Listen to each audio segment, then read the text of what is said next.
Welcome to Sports Talk Rankination. I'm your host, Scott Rankin. Today is August 22nd, 2018.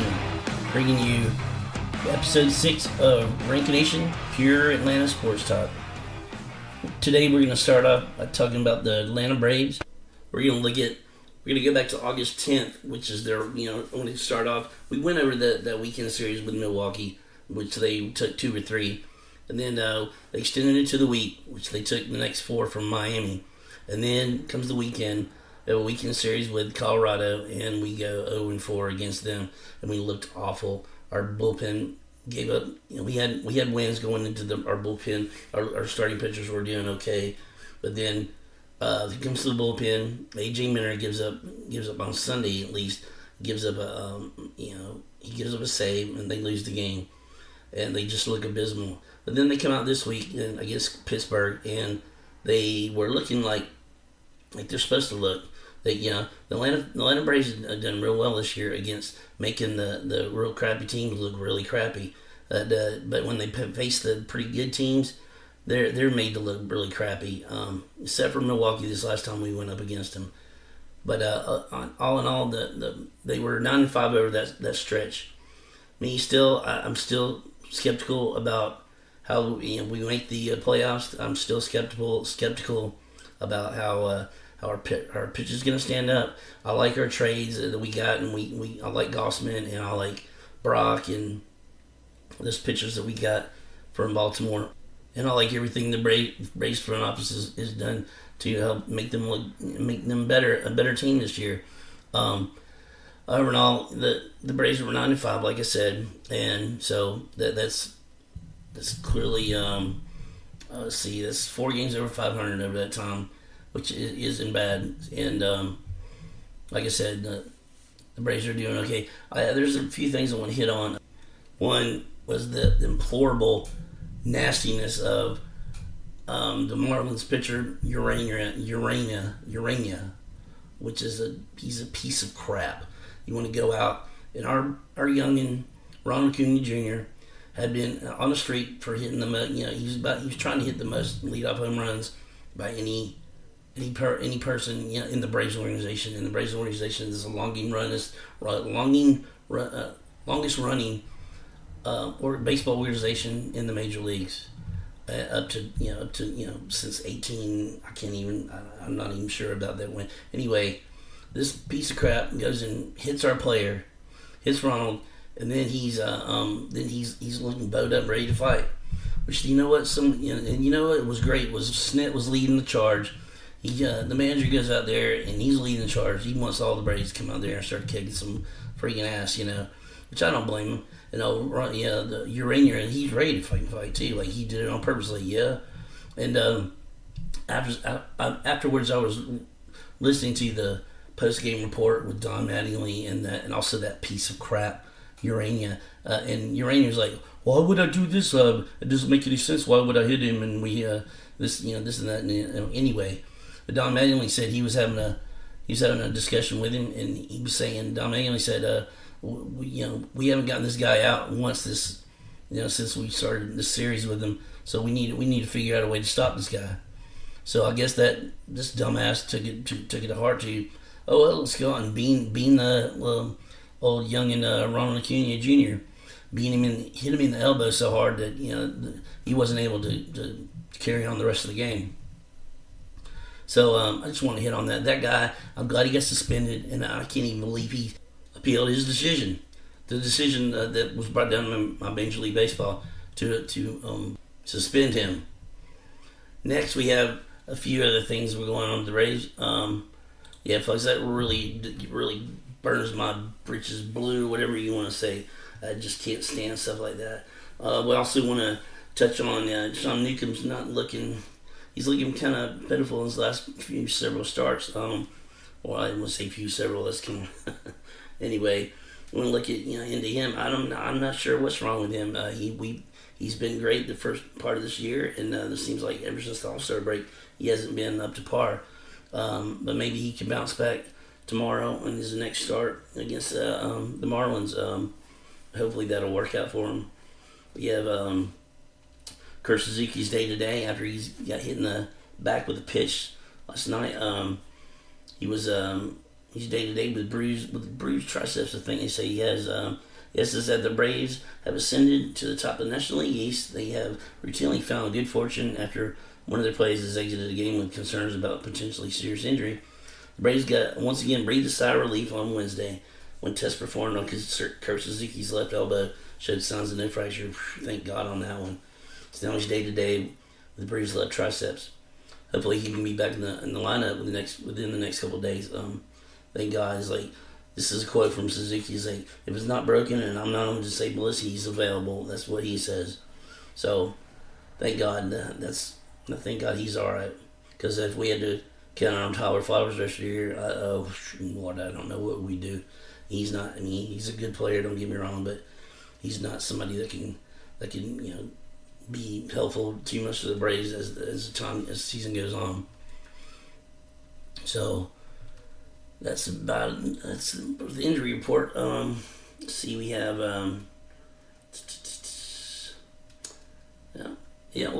okay. We're gonna stop there and we're gonna head on over to the Falcons side of town. We have an email from somebody on a name. I'm gonna remain anonymous on. He says, Rankination, what makes you the authority on all Atlanta sports? And I'll tell you what, buddy, you know what makes me an authority? A person that has lived and breathed the Atlanta sports scene since he was probably 9 or 10 years old. And I'm talking lived and breathed. And I don't just watch baseball and basketball from random teams that are all Atlanta and all have something to do with Atlanta. Yes, I do watch college basketball. I do watch these other teams. I do watch the World Series when the Braves aren't in it and stuff like that because I enjoy the game of baseball. But when it comes down to watching or being the authority on Atlanta sports, I'm not the authority. I'm a authority.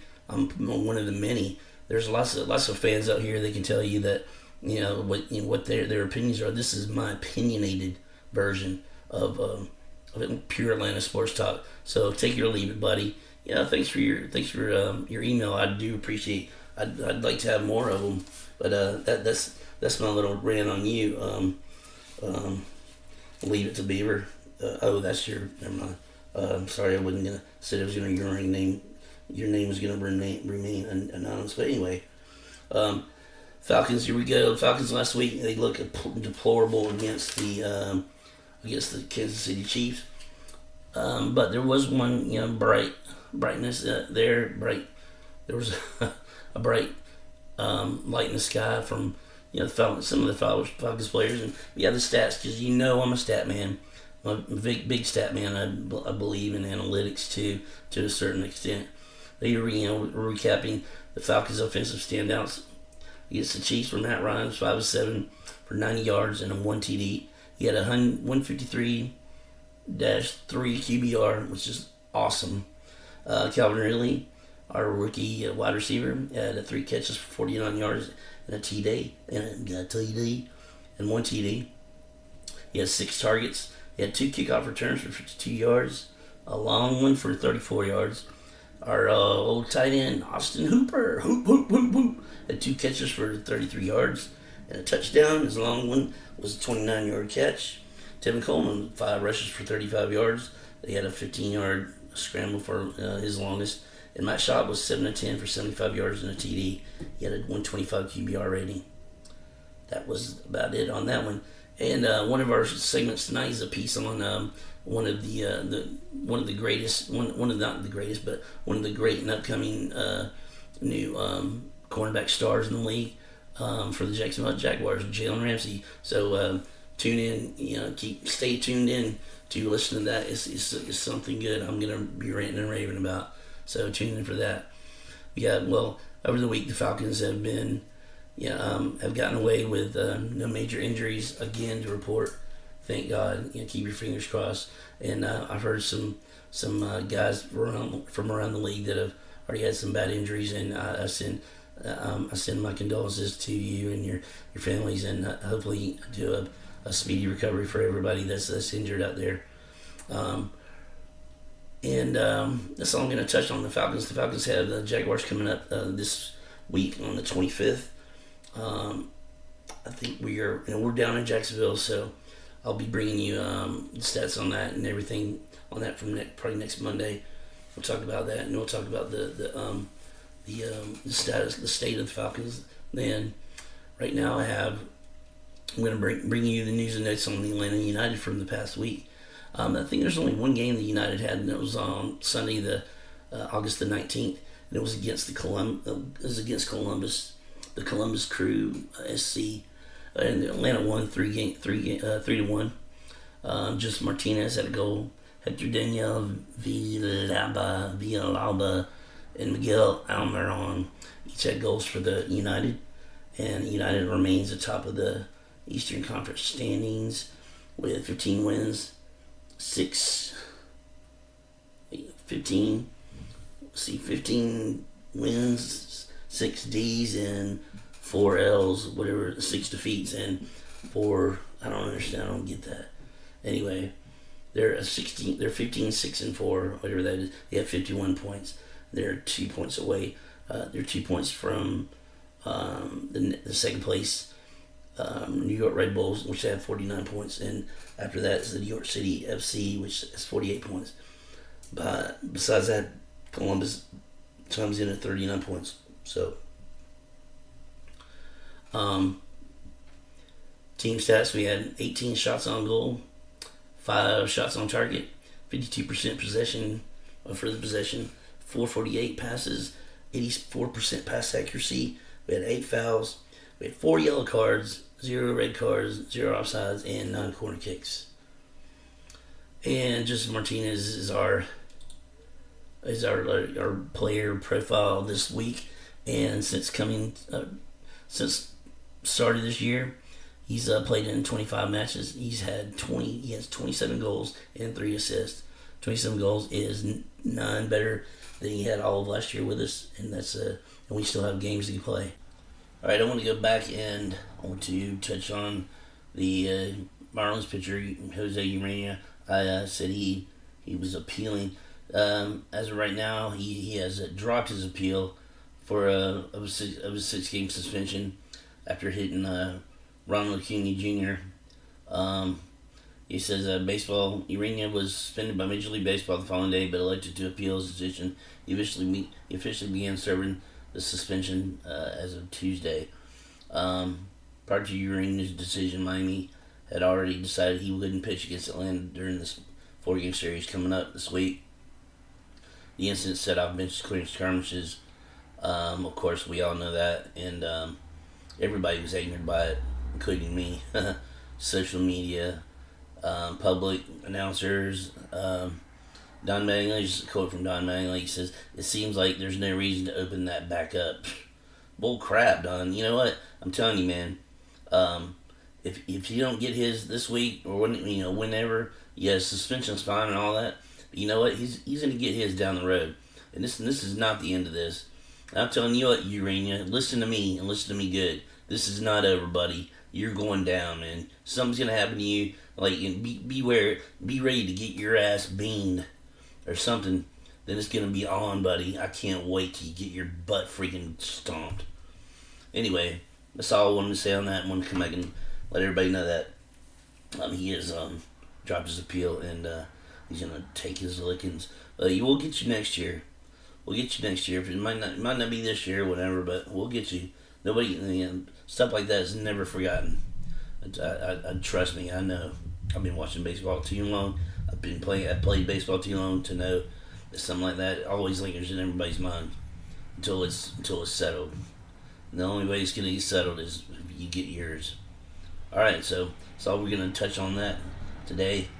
Next week up, we're gonna have. I'm gonna throw something in there about Marietta High School football team and their boys there.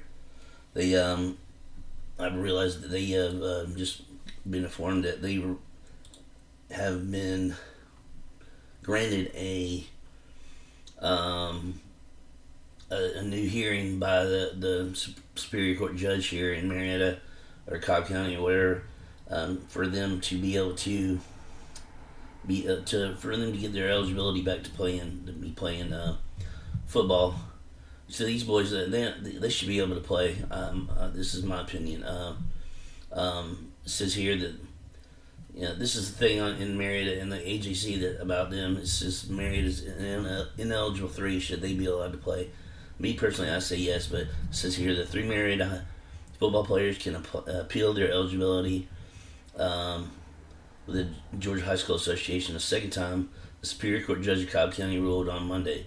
That doesn't mean that Rashad Torrance, Dawson Ellington, or Jalen Hardy, all major college prospects, will win their cases with the GHSA, which hasn't set a date for the rehearing. So that means to me that hopefully these kids will be able to get a court date, get on the docket there, and be able to get a hearing where they can, if they win, they can get back in there and play. Where they're losing time playing, so they're losing time for these guys come out there and see them play. So that could cut down on the schools that they'll be able to go to. So, hopefully this could be helping them or hurting them. Hopefully it'll be helping them.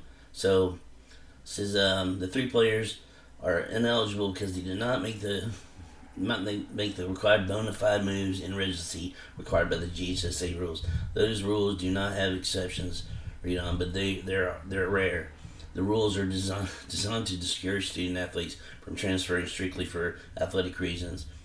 That's the will of the GHSA membership, the 450 plus member schools, which believes that's the best for competitive balance. Survey high school football coaches, and you'll find most of them wanting even stricter rules for transfers. See, all them coaches, it's not all of them, because their schools do it too. And the coaches that are crying around here, these Cobb County schools like North Cobb and McEachern and who else? I'm sure Harrison and Kennesaw Mountain High School was one of them. I read in the past. If you remember on one of my prior podcasts, I think I named all the high schools where the coaches that were crying and whining. But they do it too. They're just doing this to keep the heat off themselves. So GHSA, if you listen to this, or if you get wind of this, go and why don't you go and investigate those schools? Because clearly they're whining and crying about something that that they're guilty of too. So go get them. You had to get some little. They had to get some little stupid crap. That little snitpickety thing from the rules to get these players busted. I'm like, so what? I mean, I heard it was Marietta's fault for it anyway. See, they said Hardy, who's a senior, is short of winning an appeal, will never play high school football again. Torrance and Ellington are juniors. Their penalties could affect their status as college recruits. They are not eligible at any GHSA school, not just Marietta.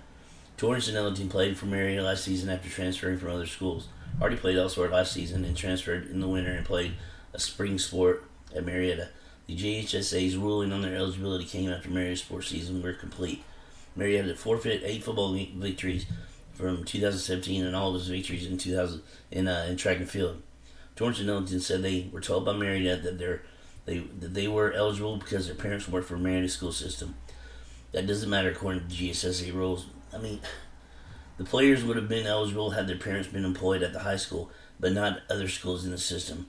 Marietta filed an inaccurate transfer documents to the GHSA stating the parents worked at the high school. They did not. Hardy's case is a little different.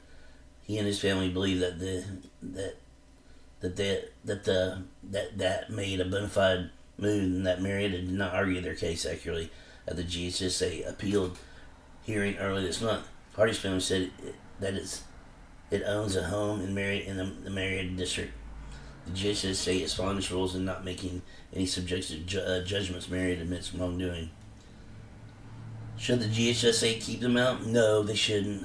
This was stupid.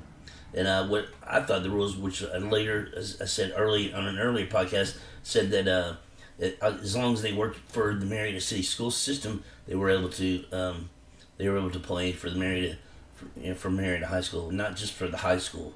So whoever needs to they need to get their facts straight and all their figures straight. instead of saying this and this and that. It's all everybody's a he said, she said, or he didn't say, she didn't say.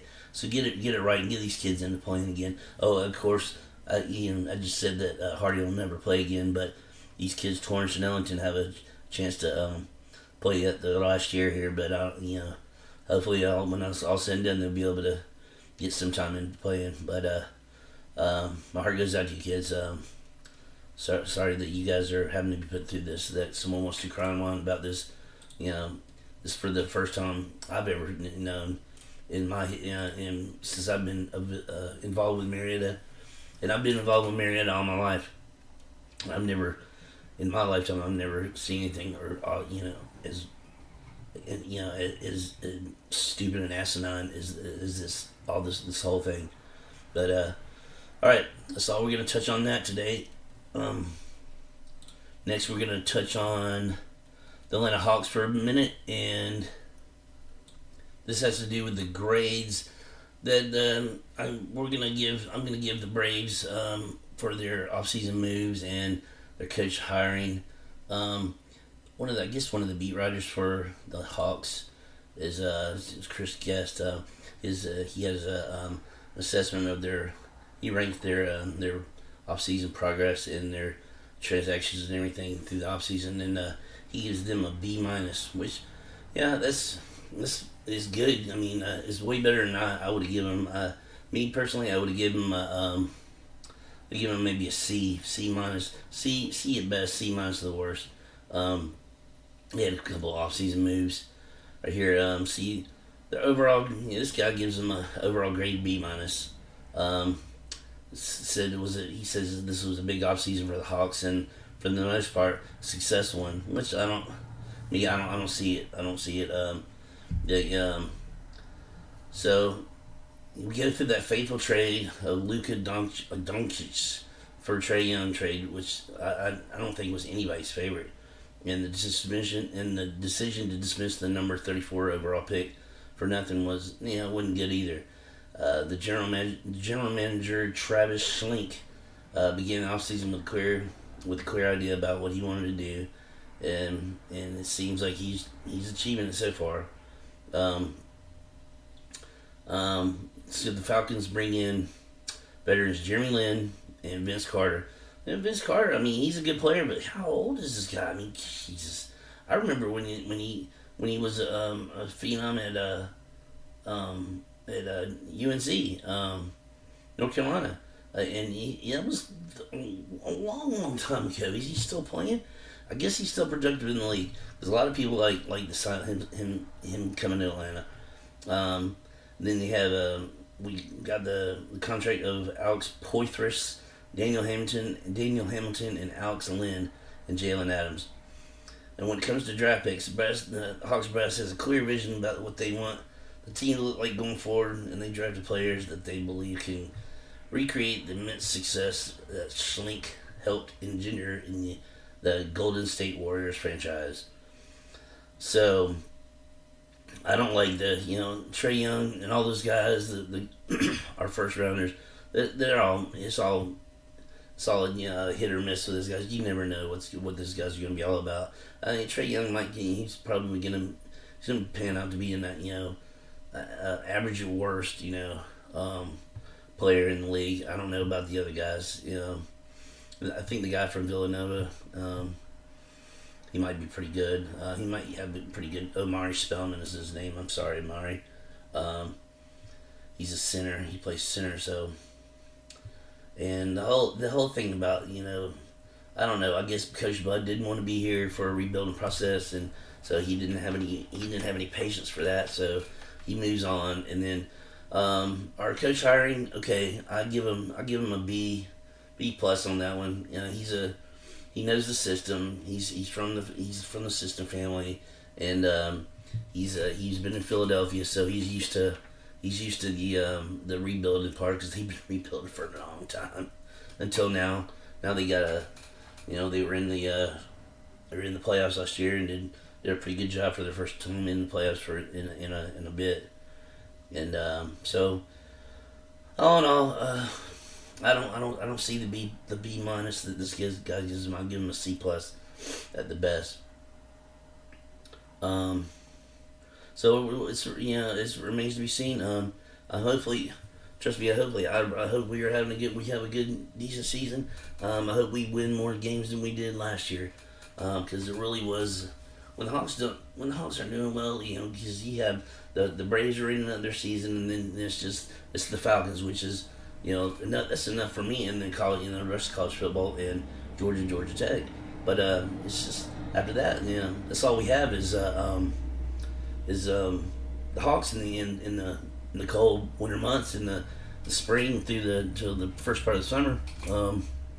So I hope that we can at least put something on the floor where I can enjoy, maybe go to some games and figure out how I can go see him in my handicapped state. Going to the Brave Stadium is pretty fun so far. So hopefully I'm going to see what it's like for everybody at the Mercedes-Benz Dome this year too, which should be fun in every aspect. Now for our last segment, we're going to be talking about, speaking of Mercedes-Benz Dome, we're going to be talking about Matt Ryan and this cornerback from the Jacksonville Jaguars, Mr. Jalen Ramsey. Granted, Jalen Ramsey is a great cornerback, and he's a great young up and coming cornerback, which he does some great things so far, and but he's got a little mouth on him, and he's taken that mouth out nationwide, and he's blasted several of my favorite players, and one in particular, the greatest quarterback in Atlanta Falcons franchise history, Mr. Matt Ryan, and I know that Matt doesn't deserve this from anybody, especially some young punk that just came into the league. But we're going to go to, and I'm going to bring you in on this from GQ Magazine. This is the article. This guy blasted everybody from this year's first round picks to veteran quarterbacks to just about everybody except for Aaron Rodgers, Marcus Mariota, Deshaun Watson, Tom Brady, of course, and I think that's it. But he's got something to say about everybody. We're going to go to this article here, which first we'll talk about what he says about the first round picks, and it's about of course Baker Mayfield. This is Jalen Ramsey saying, if those teams were wanting Cleveland Browns number 1 overall pick Baker Mayfield so bad, Baker compares better with Lamar Jackson than any of those other quarterbacks. So if they want that type of quarterback, confident, get out of the pocket, throw on the run, big plays, charisma, then yeah, I understand Baker going number 1. But if all the other people were competing and wanted Baker too, then why wasn't Lamar the second quarterback chosen instead of at the end of the first round? Now Lamar Jackson, he's small. He's not even. I don't even think he's gonna be used as a quarterback in this league. It's stupid. So that was a dumb statement right there. Okay, and then he goes on to trash Josh Allen, the pick for the Buffalo Bills out of Wyoming. He says, and I quote, "I think the Buffalo Bills draft pick Allen is trash. I don't care what nobody say. I don't care what nobody say." Okay, right there has to say something. He's trash, and it's gonna show too.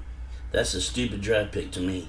We play them this year, and I'm excited as hell. I hope he's their starting quarterback. He played at Wyoming. Every time they played a big school, like they played Iowa State, which is not a big school in my opinion because I went to Florida State, and he threw 5 interceptions, and they lost a couple of touchdowns or something. They lost by a couple of touchdowns or something like that. He never beat a big school. If you look at his games against big schools, it was always hella interceptions, hella turnovers. It's like, yo, if you're this good, why couldn't you do better? He fits the mold. He's a big, tall quarterback, big arms, supposedly. I don't see it personally. Okay, then he comes down. Okay, that's said about Aaron Rodgers and everybody. He likes all them guys. And here's the Jimmy Garoppolo. He said, I don't think he's sold on the Jimmy Garoppolo hype. Because I don't know yet, just because when they beat us, his hype picked up. They were like, he beat the number 1 defense. It was all schemes. He didn't beat us. It wasn't like he diced us up. It was literally all schemes. They were doing flat routes to the wide open fullback, and he's running for 20 yards down the field 4 times during the game. So he didn't really dice us up. It was their fullback and their tight ends on over routes. But if you know how to work within your scheme, then it means you're good. I guess you could say he's good. I got to go down the list of NFL teams if y'all want to make sure I'm hitting all the good quarterbacks. So what else? So he goes on to say if you want to hit, hitting on other good quarterbacks, he goes. So he says, excuse me, right there, that jumbled amount of stuff is coming out of my mouth. But Deshaun Watson says about Deshaun Watson, he'll be league MVP in a couple of years, which I have to admit, yeah, he's right about that. I think Deshaun Watson's an awesome player. He was getting me massive amounts of points in fantasy league last year. But enough said about that. He said he MVP in a couple of years, 100%. There's not even a debate about that. Him and Carson Wentz for every year starting now until 5 to 10 years. It's going to be them two. They're that good. He says this about Jared Goff. He says Jared Goff, he's average to above average. He reminds him of Jimmy Garoppolo a little bit. Year one, he wasn't good. He wasn't even good enough to earn his own starting role. Like if you were the number one pick, you expected to start now. Period. He wasn't ready to do that. He wasn't able to do that. To do that. Then when he did get in, he didn't really do that good. But in his second year, they got a new offensive coordinator. Your offensive coordinator is just your brainiac. When we played them, it felt like his offensive coordinator was drawing up perfect plays, and then he was hitting the open man. For what his team asked him to do, yeah, he's good. He says Dak, he's all right. He says, and of course, he says Zeke runs that team, which he does. Then he goes on to say about Kirk Cousins. He thinks he's a good quarterback. He's good. He thinks he's a winner, hell of a competitor. Coming off play action, he's the best quarterback in the league. Play action passing, he's a hell of a quarterback. Derek Carr, he thinks he's good. Eli Manning, it's not really Eli, it's Odell Beckham that makes Eli good. So, okay, well, what about those other, several tens of years that Eli's been good? He didn't win 2 Super Bowls with Odell Beckham, I'll tell you that, dummy. And then he goes down to of course he has to say this about his own quarterback. He says, Blake do what he got to do. I think in crunch time moments, like last year's playoff game, not as a team, because we would have trusted him. But I think as an organization, we should have trusted him more to keep throwing it. We kind of got complacent and conservative, and I think that's why we lost. We started running it on first and second down, throwing it on third down every single time we were out there. The Patriots caught on to that. So, whatever. Blake Bortles is not anything nowhere near to comparison to it. Blake Bortles is at best a good backup in this league, my opinion. Then he goes on to say about Nick Foles and Ryan Tannehill. He says Nick Foles, he won them a Super Bowl, so he's good enough to do that. He had a hell of a good team though too. But as long as you can do that, what the team asks you to do, then you're straight. Like people say, Blake sucks, but he took us to the AFC championship game off strictly doing what he was just asked of him, not turning the ball over, running Leonard to death, letting the defense get some turnovers and putting us in good field position. Yeah, isn't that what every quarterback is supposed to do? What the team asks him to do? Oh, come on, man. Yeah, he doesn't do anything. There's nothing he does that makes him special, stand out. He says, you're not a bad quarterback if you do what your team asks of you. Matt Stafford, I think he's straight. I don't think he's the best quarterback out there, but he do what he got to do. Do what he got to do. You do what he got to do. Drew Brees, I'm a fan of Drew Brees. I think Drew Brees is really good, even at his age. Anyway, enough said about all those other guys. Here we're going to go down to what he says about Matt Ryan. He says, and this is a quote from GQ magazine. It says, I think Matt Ryan's overrated. You can't tell me you win MVP 2 years ago, then last year you a complete bust, and you still got Julio Jones. There's no way that should ever happen. I don't care. You know what that tells me? That tells me offensive coordinator Shanahan left, went to San Francisco, got Garoppolo, made Garoppolo this big thing. Now Garoppolo is a big name. And now Matt Ryan had this bad year. All right, well, was it really you or was it your coach? He was doing what was asked of him, and it was making him look really, really good. Now, don't you say that about every freaking quarterback. I noticed that. That's a trend. The quarterback's doing what was asked of him. So That doesn't make any stupid. Every player has to do what's asked of them, dummy. So there again, your point is getting more mooder and mooder every time down the line. Then he says, okay, Matt Ryan had a bad year. What are you talking about? Had a bad year? Okay, you didn't have a year. He didn't have an MVP year, but we had our chance. We almost. It was almost the Patriots and the Falcons in the Super Bowl last year, except for if it weren't for a goal line stance that the Eagles put on the Falcons in that division playoff game, which the Falcons should have easily won. Should have not easily won, but should have won. The GQ goes on to say, that if it were to go in GQ and Matt Ryan would read it, it would make bulletin board material, right? That doesn't bother you? That was GQ asking him, and then he says, I don't play them this year anyway. Nah, it just makes me wonder, though. I mean, it's valid. How do you win MVP and then your coach leave and you have a terrible year? He still has Julio Jones. It just doesn't make any sense to me. Okay, well, all right. He had a terrible year. All right, well, here are the stats, buddy. Not too many quarterbacks can do this. Matt Ryan, here's completion. He had 529 attempts, 342 completions, 20 TDs. He threw for over 4,000 yards, 4,095 to be exact. And his percentage was 64.7. His average was 7.7 a throw. His yards per game, he averaged 246.2 yards a game. He had 12 interceptions. He was sacked 24 times. Yards lost on sack was 156 yards, and he had a QB rating of 91.4. Okay, Matt Ryan has thrown for over 4,000 yards in I think 7, maybe 8, 9 years. I don't know. It's been a long time. Not too many quarterbacks do that in this league, ever. And Matt Ryan, he will go down in history as doing that. And Matt Ryan also has several records as a Falcon, and he also has. I'll get back with everybody on NFL records he holds, but I think he holds the record for most consecutive 200-yard games or 250-yard games in a row or something like that. Thrown.